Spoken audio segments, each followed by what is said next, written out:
I'm very passionate about wildlife, and I'm very passionate about rhinos in particular, because I've seen how their numbers have decreased in the 20 years that I've been coming to Africa, and I don't want to see them vanish in my lifetime. But I think this is a very difficult fight that's being fought.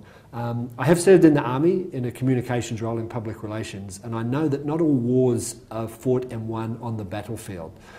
I think one thing is very important to remember is that the rangers in South Africa, the national parks guys and the military are doing a very good job trying to protect the rhinos in places like the Kruger Park. They get criticism, but they're out there putting their lives on the line every single day, and they are having some success. But the rhinos can't just be saved here in the bush. What we have to do is focus on demand from the people that are buying rhino horn. That has to be tackled. And in the military, we've looked at that in fighting in what's known as the cognitive space, fighting a battle in people's minds to convince them to stop supporting a particular cause. You know, in South Africa and Australia and parts of Europe, we have a problem with young people being radicalised and persuaded to go and join groups such as Islamic State and fight overseas. We have to change that behaviour, and things are being done to try and do that. When it comes to the rhinos, people say you can't change behaviour. You can't stop people in Vietnam, for example, wanting and using rhino horn, to which I say you can change people's behaviour.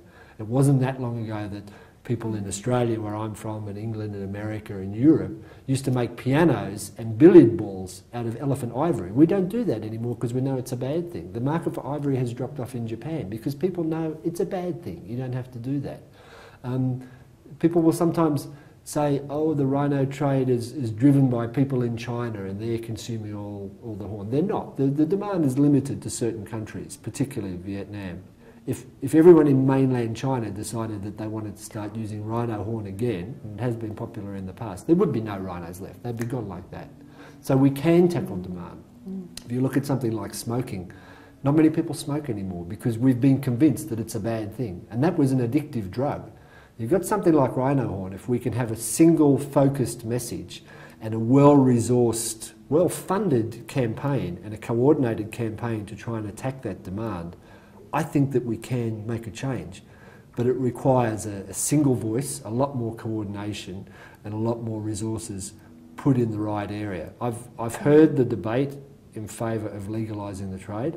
I personally can't support it because I think that's throwing in the towel, that's giving up too soon, and I don't think it helps to be talking about legalising the trade and at the same time saying to people in Asia, hey, go out and arrest the rhino smugglers and stop using. You can't have mixed messages going out there. So I think quickly South Africa needs to develop a single voice, a unified strategy, and that strategy has to be resourced here and overseas to tackle demand once and for all, because it can be done.